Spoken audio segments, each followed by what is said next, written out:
Brasileiras e brasileiros, meu abraço. Hoje entreguei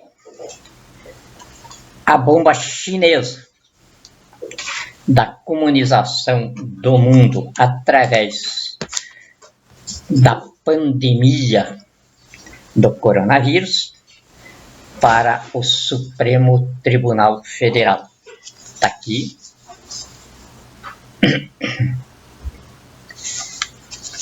Então agora o bandido, que é Jair Bolsonaro, que está chefiando isso aqui com Xi Jinping, bandido da China com bandido brasileiro. Então o Supremo dizia que o bandido era meu. Agora, daqui para frente, o bandido é do Supremo Tribunal Federal. Eu estou denunciando a comunização do Brasil, que começou, como eu já falei várias vezes aqui, com o projeto de poder do PT de comunizar o Brasil em 22 anos. Era, no início, através do roubo do país, massacre da nação, destruição da pátria, que eles colocaram tudo isso aí. Mas, em 2004, então, José Genuíno, presidente do PT, foi para a China, e lá, então, fizeram o pacto do PT com o PCC chinês de recuperar a extinta União Soviética, agora com o nome de Pátria Grande. Dava a mesma coisa. União Soviética queria dizer o mundo inteiro unido ali. Pátria Grande também. União Soviética era os povos todos reunidos sob o comando do Partido Comunista, sem pátria. Cada um no seu território lá, mas quem mandava tudo era o Kremlin na Rússia. E agora eles inventaram a mesma coisa.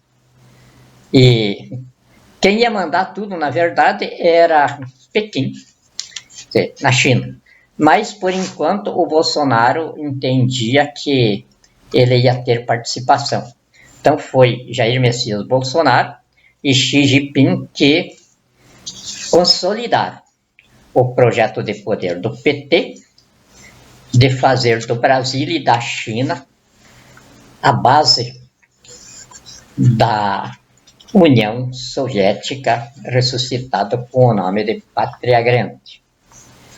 E aí os chineses, que já dominavam antes de nós começar a ter o computador aqui, os chineses já dominavam isso lá.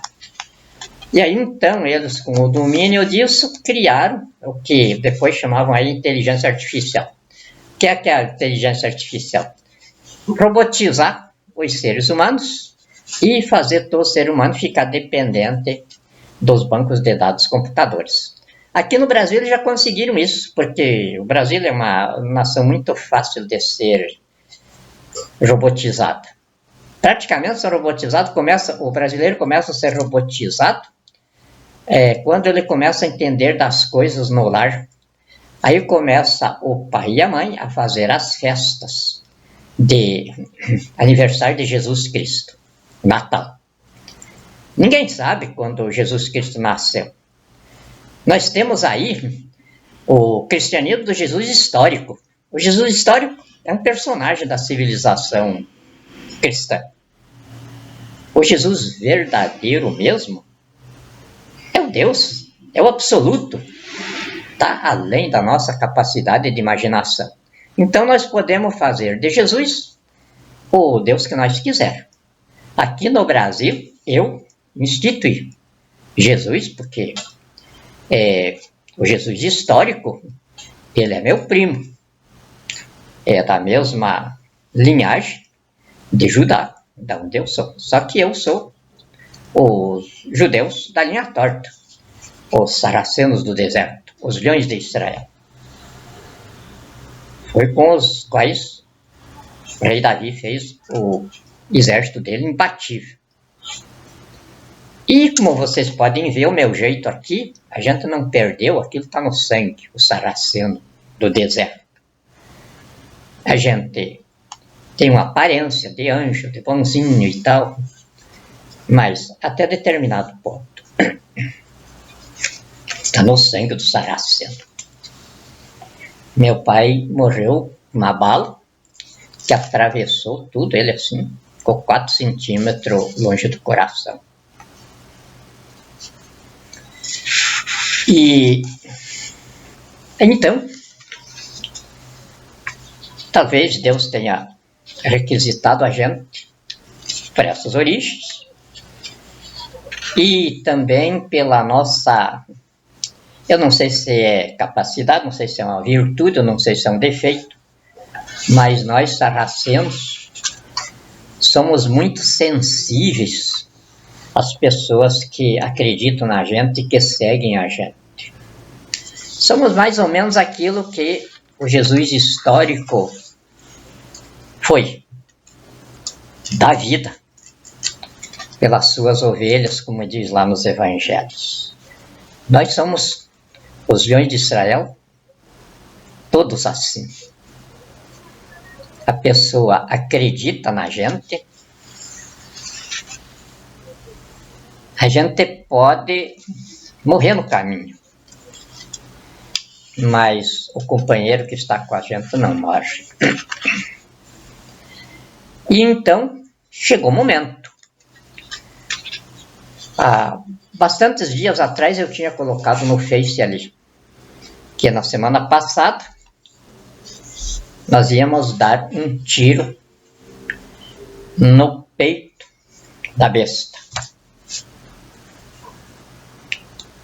Não é por prazer que você fez isso. Não tínhamos saída. E tivemos que fazer. A Uai chinesa virou fumaça. Isso porque, quando estendemos a mão para o senhor Xi Jinping, a resposta dele foi: a China controla o mundo pelo ar, pela terra e pela água. Então, quando se estende a mão e você recebe um desafio, você vai para o encontro do desafiador com absoluta tranquilidade diante de Deus. E uma tranquilidade que em nosso caso é total, porque o chinês não acredita em Deus. O chinês não acredita em nada. Se acreditasse em alguma coisa, não era canibal. A mãe come o próprio filho. O filho come o próprio pai. Não são gente. Não dá para dizer o que são. Essa forma humana que eles têm aí, eles conseguiram aqui na Terra, através de mutações genéticas. Se alguém não acredita em mim, converse com o presidente Putin. O presidente Putin é um profundo estudioso do assunto. E tem vários e vários no mundo aí. Então nós não tínhamos saída. A Torre deles na Argentina, não temos nada a ver com ela em termos. Mas está matando gente de câncer na Argentina. Ia começar a entrar aqui o G5 deles e fica bastante problemático. Estava bastante problemático nos Estados Unidos. A China já estava mandando lá, porque eles têm 1 trilhão e 9 bilhões de crédito nos Estados Unidos. Os Estados Unidos estão esgoelados. A maior dívida pública do mundo é deles. 22 trilhões de dólares. Agora multiplique isso por 6 dólares cada real e vê 6 vezes 2, 130 trilhões de reais. Com 130 trilhões, quem tivesse dinheiro compraria o Brasil. Essa é a dívida dos Estados Unidos em real. E a China, então, multiplicando os 1 trilhão e 9 bilhões de crédito que eles têm lá, imagine por que a China fala grosso com os Estados Unidos. Isso tudo pesou em nossos cálculos. E nós estamos aqui para encaminhar a humanidade para o trabalho. Se ela não se encaminhar para o trabalho, isso significa o fim da raça humana na Terra. Não tem saída. Tem que começar a trabalhar. E começar a trabalhar é acabar com essa inteligência virtual, é acabar com o desuso do cérebro e começar a humanidade a usar o cérebro de novo. E para isso, então, não tínhamos saída. Foi o que foi feito. Tivemos de acabar com a voz chinesa. Fomos nós aqui. E isso é um recado para todo mundo aqui no Brasil, que ainda esteja fazendo boquinha, que agarre o tranco, porque não estamos para brincadeira. Os nossos raios são absolutamente certeiros e fulminantes. Demos 2 recados nesse sentido. O primeiro foi no depósito de armas dos terroristas no Líbano. Eles entendiam que nada enxergava aquilo lá. Foi uma cuspidinha ali em cima. E o mundo ouviu o cogumelo de fumaça que surgiu. Nem a bomba de Hiroshima, nem a bomba de Nagasaki fez aquele fumeiro. Como vocês viram também o nosso alvo na China. O cogumelo de fumaça que surgiu lá. E alguém viu o raio? Tem gente que diz que filmou. Eu ainda não acredito. Porque eles são invisíveis. Mas pode acontecer, pode o terráqueo estar nesse desenvolvimento de ciência que a gente não sabe, e algum satélite ter olho capaz de enxergar esses nossos raios.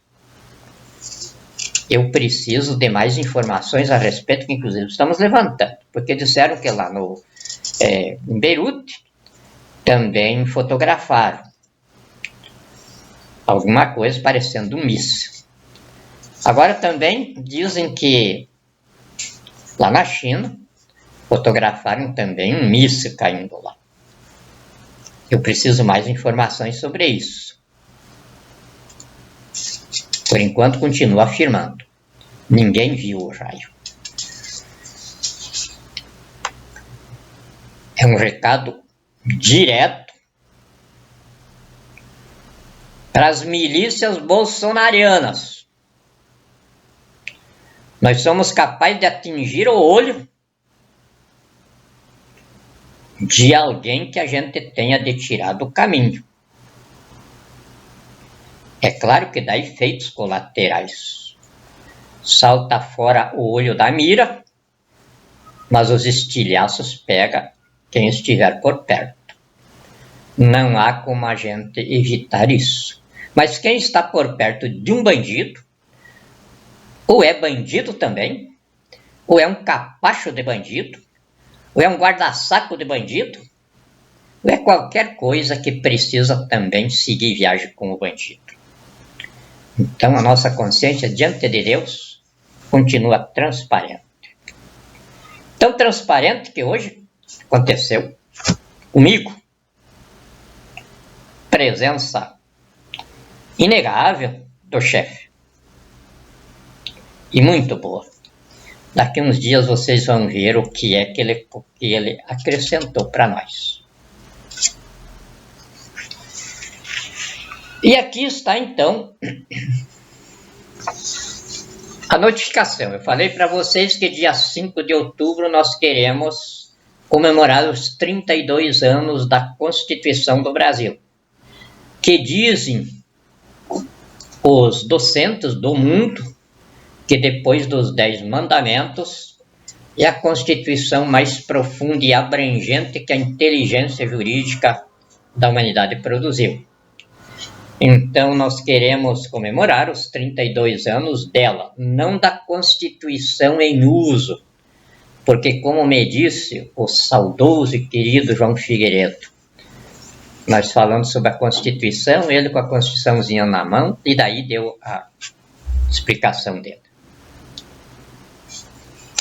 Para eles, é só um livrinho. Porque eles tiveram muitas Constituições. Então, com essa Constituição, era o cavalo de batalha deles para nos combater no poder. Eles nos chamavam de bandidos porque nós não tínhamos Constituição, eles não sabiam nada do próprio momento que eles vivem, porque nós não depusemos o presidente João Goulart. Inclusive, o presidente João Goulart era militar. Nós não depusemos ele. Ele fugiu de Brasília. Quem assumiu o lugar dele foi o deputado Janélio Mazzilli. Quem deu posse para o deputado Janélio Mazzilli foi o senador Mauro Andrade. Os militares estavam aqui, como sempre estão. Vai lá no SMU, lá na região dos quartéis generais, tem militar ali para danado. Quer dizer, os militares estavam aqui em Brasília, não era tanto daquele jeito, mas estavam aqui. O general Amaro Crua era inclusive compadre do Jânio IV, do João Goulart, e queria bem o compadre Jango. Eu vi isso, ele disse uma vez. Então não houve golpe nenhum. Isso o saudoso, queridíssimo amigo João Figueiredo me dizia. Nós não violamos Constituição nenhuma. Inclusive, a primeira coisa que nós fizemos, quando o presidente Castelo Branco foi eleito pelo Congresso Nacional, do jeito que a Constituição estabelecia. Aí os políticos queriam acabar com a Constituição, aproveitar o ensejo. Aí o que os militares fizeram? Criaram o Conselho da Revolução, generais experimentados de guerra, verdadeiros estadistas, todo militar é um estadista nato. E aí, estabelece, através da emenda, me parece emenda 19, não estou lembrado mesmo, mas eu acho que era a emenda 19, estabelecer a Constituição é esta aqui, pronto, acabou. Aí eles diziam que não havia Constituição, havia um ato. De fato, foi por um ato que os militares livraram a extinção da Constituição pelos políticos. Mas eles não falam isso. E o presidente Figueiredo dizia. Aí eles vieram, depois de bastantes anos, fazia 19 anos já, as crianças que estavam nascendo naquele dia tinham 19 anos, não sabiam da história. E aí, aqueles que tinham 19 anos, que estavam entrando para a faculdade e tal, que estavam nessa época com 38, também sabiam pouca coisa dos militares. E aí então eles diziam o que queriam. Os militares não são de revidar nada. Até hoje vocês veem aí a postura dos militares, sempre silenciosos. E então criavam aqueles enredos. E o Figueiredo me fez lembrar tudo isso, mas conversando e dizendo: eu entendo, eu não sou que nem você. Você conhece de constitucionalismo, você é um jurista, senhor advogado, mas eu, como general, também entendo bastante disso aí. Eu tenho sensibilidade de comando de tropas, e isso faz da gente um jurista por tabela. Ele dizia isso para mim. Mas então, a minha experiência, eu acho que vai valer para você. Como eles queriam acabar com aquela Constituição naquela época, fomos nós, militares, como eles chamam. Aí essa também está aí na tua mão, foi você que escreveu, se não fosse você não tinha saído Constituição nenhuma. Aí eles vão chegar ao poder, e o que eles querem é isso, é tomar o poder. Quando eles chegarem ao poder, esse livrinho não vai valer nada, como não valeu desde a primeira que D. Pedro I fez. Em várias constituições que o Brasil fez. Eu acho que é um dos. Eles chamam nós de republicano por causa disso. E aí, ele dizia, aí o livrinho vai cair em desuso, os advogados pouco vão usar isso, porque peticionar no fórum é o Código de Processo Civil, o Código de Processo Penal, o Código Comercial. Não precisa de Constituição. Então, vai chegar o ponto em que o livrinho vai ser colocado de lado e as velhas oligarquias do poder é que vão começar a ditar de volta a vida do país. Foi o que aconteceu. O livrinho foi colocado de lado e aí tivemos então esse Estado paralelo terrorista de bandidos. Primeiro, o PT gerou as quadrilhas, aonde daí Bolsonaro, Jair Messias Bolsonaro, o mito dos evangélicos. Daqui uns dias vocês vão ver o que é evangélico. Eu não estou aqui para parar saco de ninguém, nem de homem de Deus. Deus me livre. Vocês não imaginam a quantia de pastor que já me colocaram em listas aqui para a gente redicionar as fortunas deles. E aí, a Constituição brasileira, qual é a cara de uma Constituição? A cara de uma Constituição, como de qualquer livro, é o preâmbulo. É a parte que ninguém lê. Só nós acadêmicos, eu sou imortal de duas academias, Academia Municipalista de Letras do Brasil, Academia Brasileira de Comunicação, aliás, de 3, e a Sociedade de Estudo do Programa Brasileiro. Na Sociedade de Estudo do Programa Brasileiro, a minha cadeira é a Júlio Barbosa. E então, nós acadêmicos, nós lemos o preâmbulo. E basta.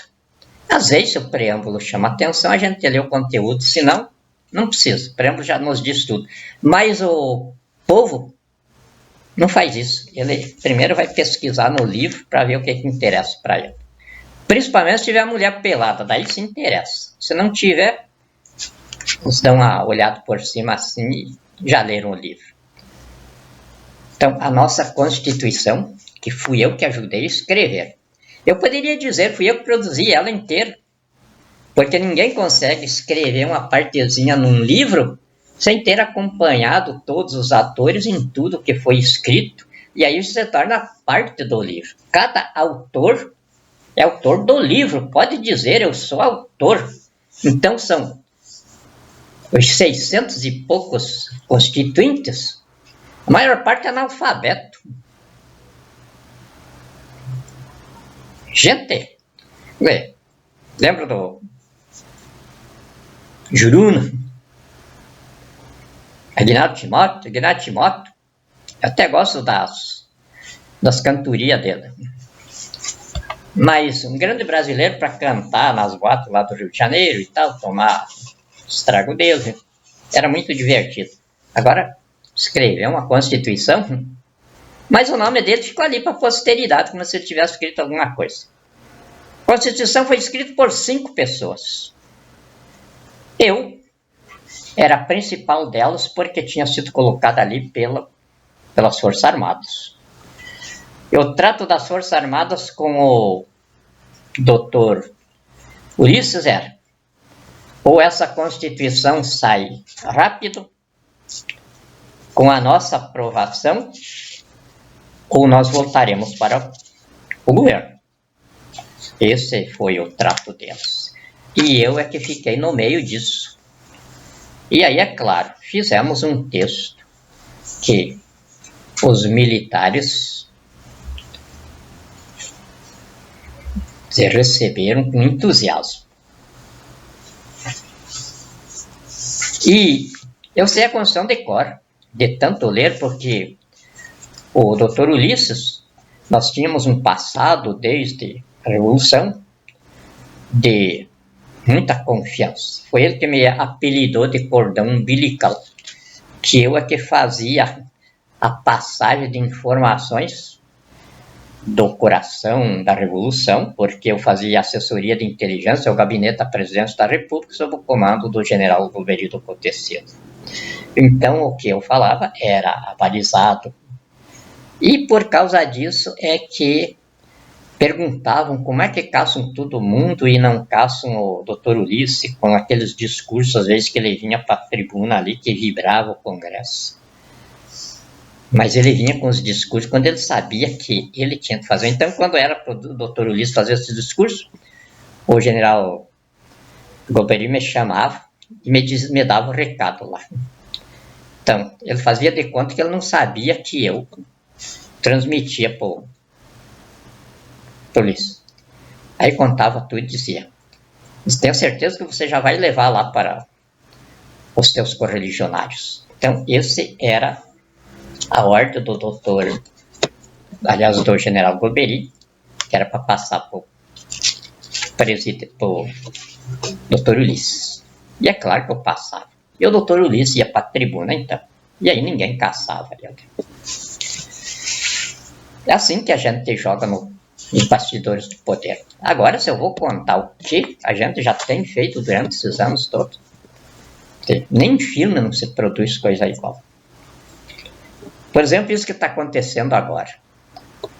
De repente, estoura o depósito de arma dos terroristas em Beirute. O que está acontecendo? Isso não foi uma coisa de brincadeira, não. Isso foi muito séria.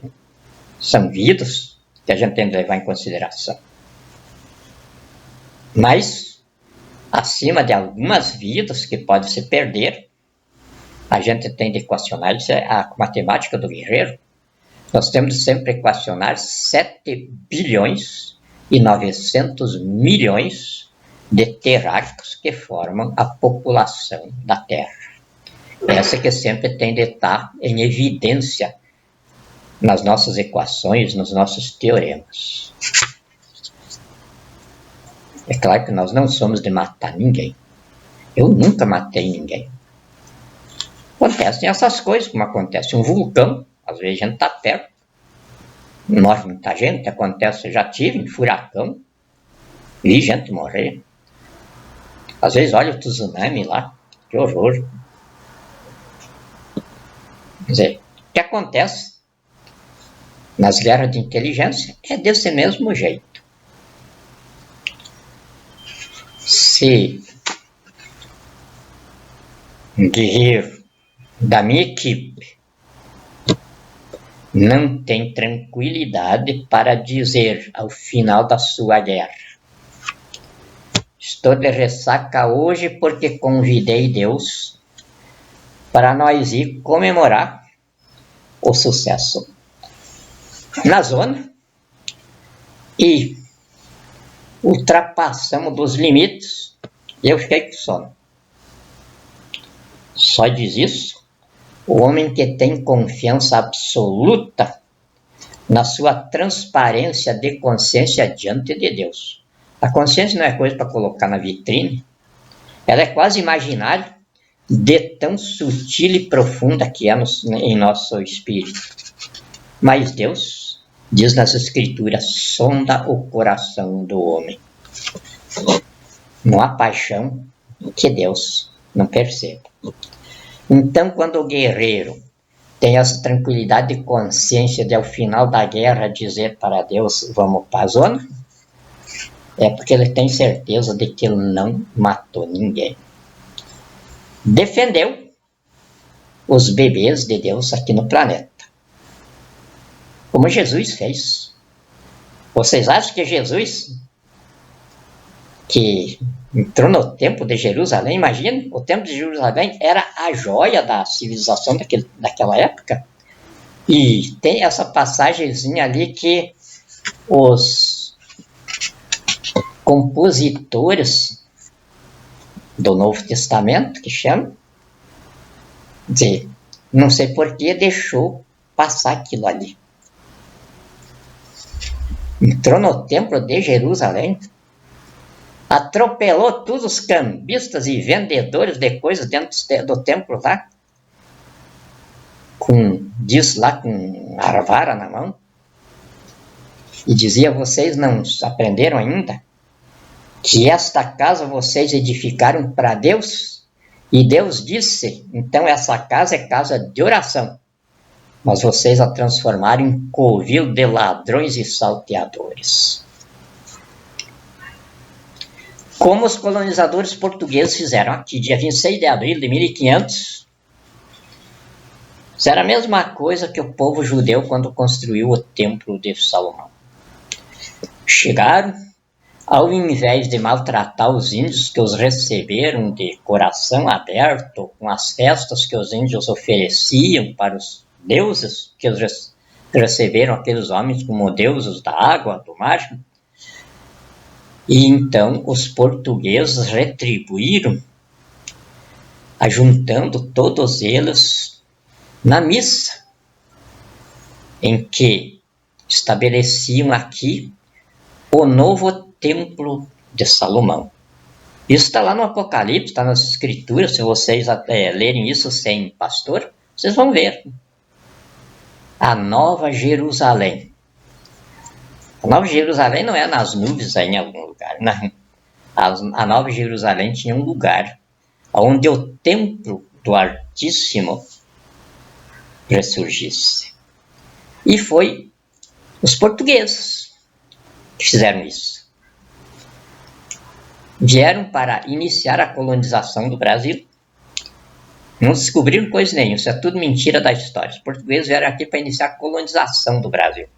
O Brasil era conhecido do mundo desde a época do Templo de Salomão. Ouro de Ofir, que eles diziam, era o ouro do rio Solimões ali, era cheio de minas por lá. E os judeus já levaram isso, os fenícios, todos os grandes navegadores da época, levavam coisa para o Brasil, que revestiu algumas coisas no Templo de Salomão, sabe tudo do Brasil. Os portugueses sabiam disso, todos os grandes navegadores sabiam. E daí fizeram a primeira expedição, para se não tivesse ninguém tomando conta do Brasil, os portugueses iam começar a colonização. Mas começaram, já ali a gente começa a ver a presença de Deus aqui, na Terra da Promissão. Os portugueses ofereceram para Deus o novo Templo de Salomão, que está dito lá, a Nova Jerusalém. Então, quando começaram os profetas a falar na Terra Santa, Palestina, eles falavam também na Terra da Promissão.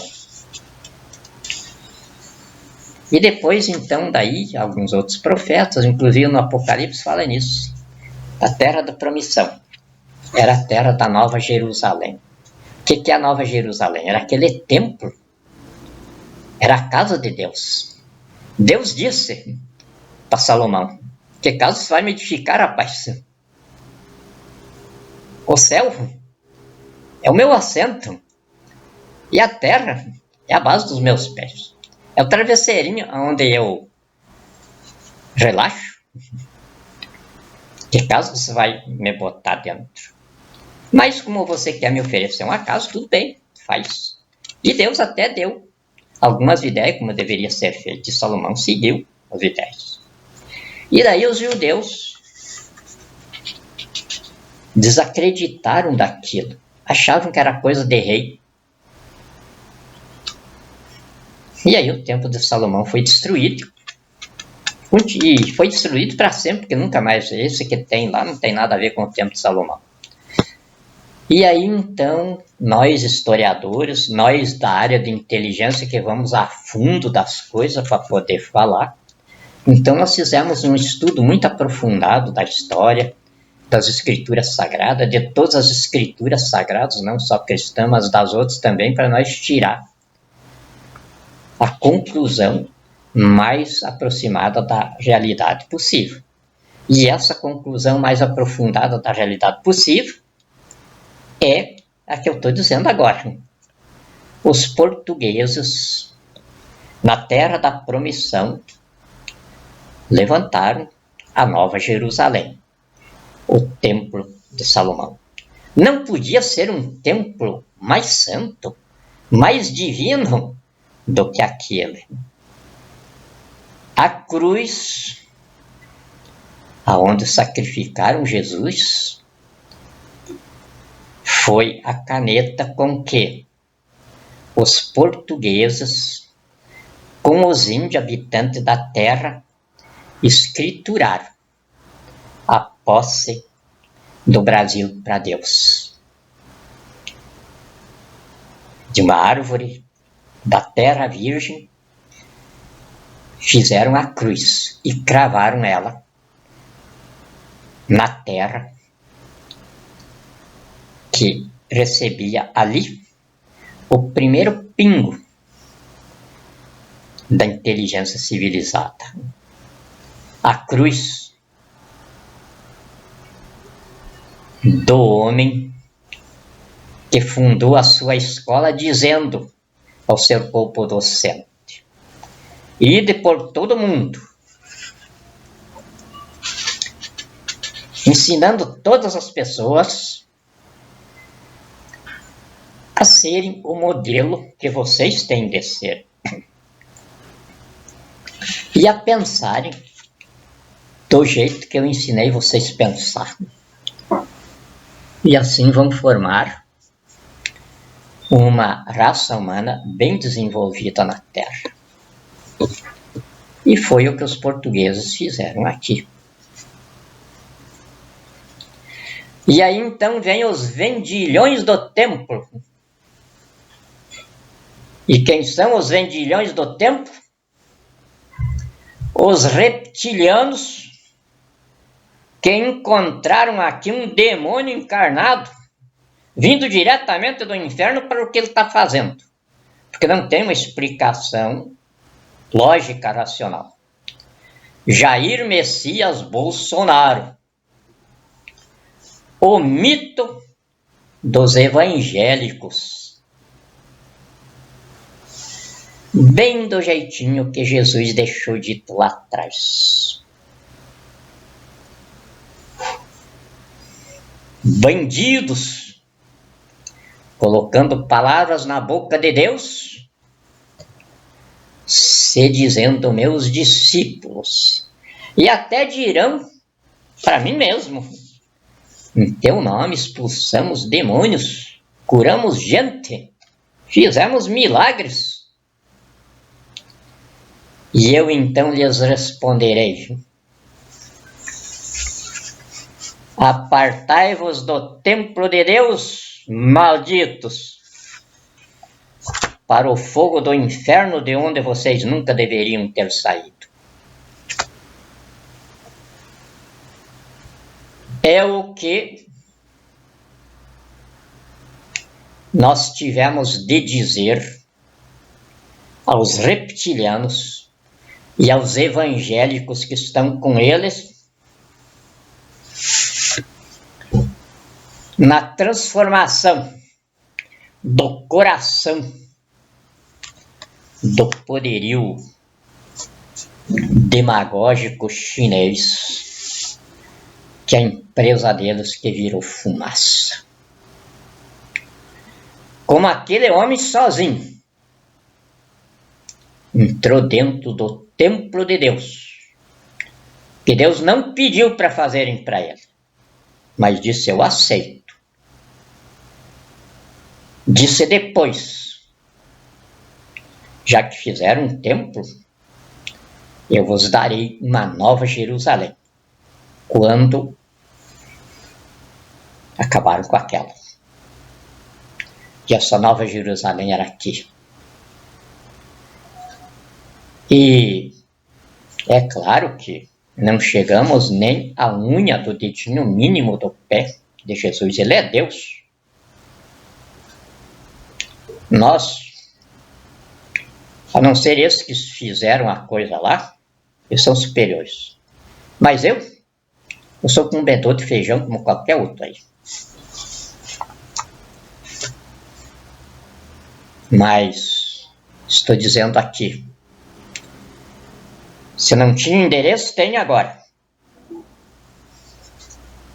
Aquele Jesus que riam da cara dele, e crucificaram por não suportar aquela insignificância,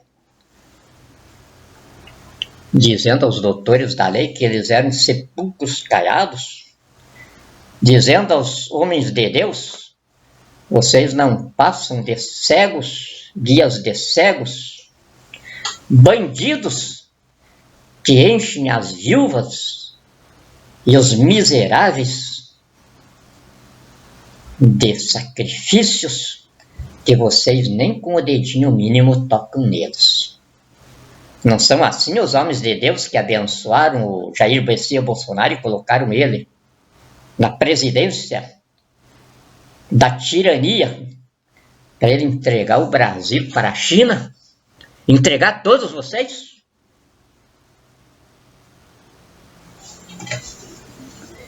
Esse homem nunca leu o preâmbulo da Constituição do Brasil. Porque se ele tivesse lido um dia, ele lembrava na hora que ele estava fazendo a fusão do Brasil com a China para iniciarem a pátria grande no mundo, que hoje eu entreguei para o Supremo Tribunal Federal. Ele tinha lembrado que ali estava escrito: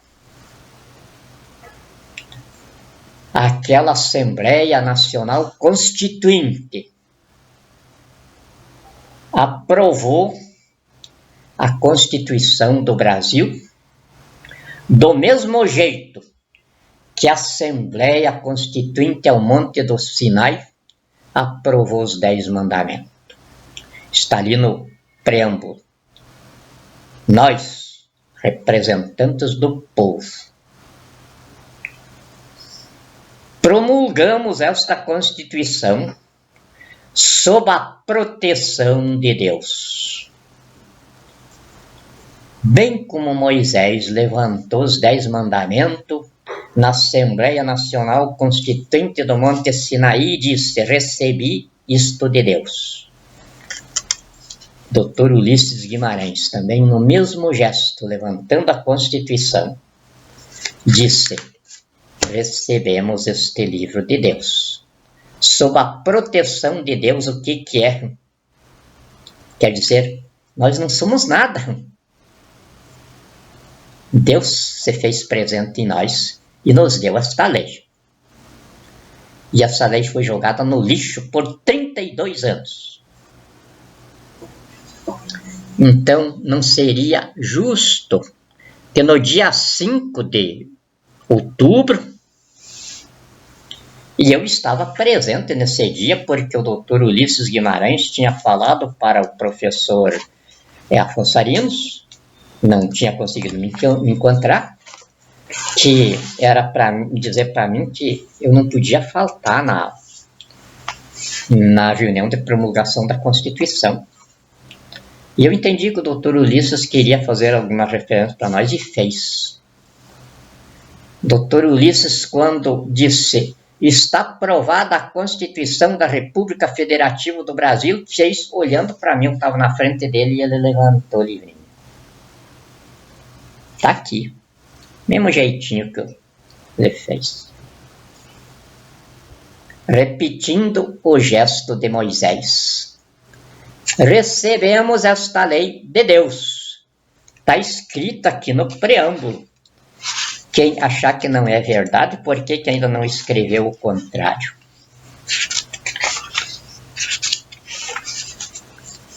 Nós, representantes do povo brasileiro, reunidos em Assembleia Nacional Constituinte para instituir um Estado democrático destinado a assegurar o exercício dos direitos sociais e individuais, a liberdade, a segurança, o bem-estar, o desenvolvimento, a igualdade e a justiça, como valores supremos de uma sociedade fraterna, pluralista e sem preconceitos, fundada na harmonia social e comprometida na ordem interna e internacional, com a solução pacífica das controvérsias, promulgamos, sob a proteção de Deus, a seguinte Constituição da República Federativa do Brasil, aonde, no artigo 1º, que é os princípios fundamentais, isto quer dizer, se fosse uma casa, era a pedra angular, aquela que nas profecias diz sobre Jesus, a pedra que os edificadores rejeitaram, essa era o fundamento básico da edificação. Está aqui, então, dos princípios fundamentais, no artigo 1º. Então, não está a vida, o bem supremo. O bem supremo na civilização brasileira é a dignidade da pessoa humana. Não podia ser diferente diante do preâmbulo do livro. O conteúdo do livro tem de ser o que se lê no preâmbulo. Então estava aqui a dignidade da pessoa humana. E aí no artigo 3º aqui então nós explicamos o que é a dignidade da pessoa humana. Constituem objetivos fundamentais da República Federativa do Brasil. Isso quer dizer, a República Federativa do Brasil existe exclusivamente para fazer uma civilização baseada nestes dogmas aqui. Inciso 1º, construir uma sociedade livre, justa e solidária. Artigo 2º, garantir o desenvolvimento nacional. Artigo 3º, erradicar a pobreza, a marginalidade e reduzir as desigualdades sociais e regionais. 4º, promover o bem de todos sem preconceitos de origem, raça, sexo, cor, idade e quaisquer outras formas de discriminação. Então aqui está a essência da Nova Jerusalém, que os portugueses entregaram em posse para Deus. E aí, é claro que Deus tinha de suscitar entre a nação um poderoso. Quando os bandidos invadiram o templo de Deus e estavam rebentando tudo isso aqui, aliás, tinham rebentado tudo, tinham quebrado tudo. Não restava mais nada. E tinham feito deste templo de Deus, que está aqui, covil de ladrões e salteadores. E não contentes em só eles roubar, saltar e matar, fizeram uma fusão com a China para que o diabo e o inferno aqui fossem completos. E aí Deus, que diz nas Escrituras Sagradas que só se opera na fraqueza, escolheu essa insignificância. Insignificância que agora está começando a chamar alguma atenção.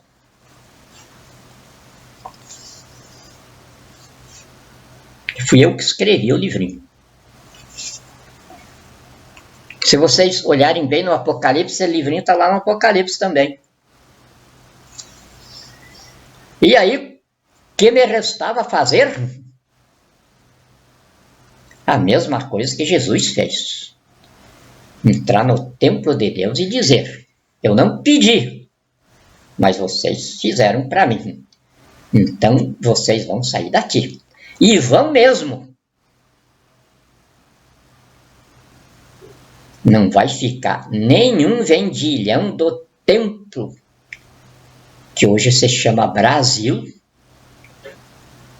vendendo estas preciosidades que estão aqui para a China. A China deve abrigá-los lá, porque no templo de Deus aqui não vai ter abrigo para chinês. A resposta que eu dei para chinês já faz mais de 2 anos. Quando eles começaram a matar cristãos, para comer lá na China, derrubar igrejas lá na China, eu simplesmente fiz um ato interventorial constituinte declarando a doutrina cristã, a fonte e fim da civilização brasileira. E Jesus, o Deus patrono do Brasil. E mandei cópia dele para Xi Jinping. E disse, assim como o nosso Deus e a nossa fé não serve para o povo chinês, o povo chinês não serve para o Brasil. Dentro de poucos dias eu estarei com o expediente de chefe de Estado normalizado. E vocês vão ver navios carregados de chinês voltando para a China. Jesus fez isso na velha Jerusalém.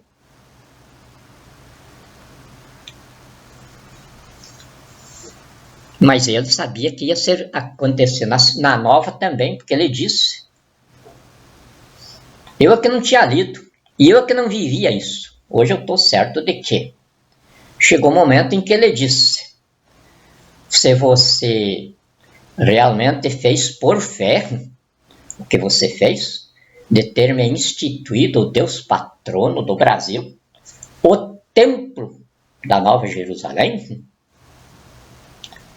então você tem de tirar os vendilhões aí de dentro. Senão não vou acreditar que você fez por fé. E aí, minha gente, não tinha saída.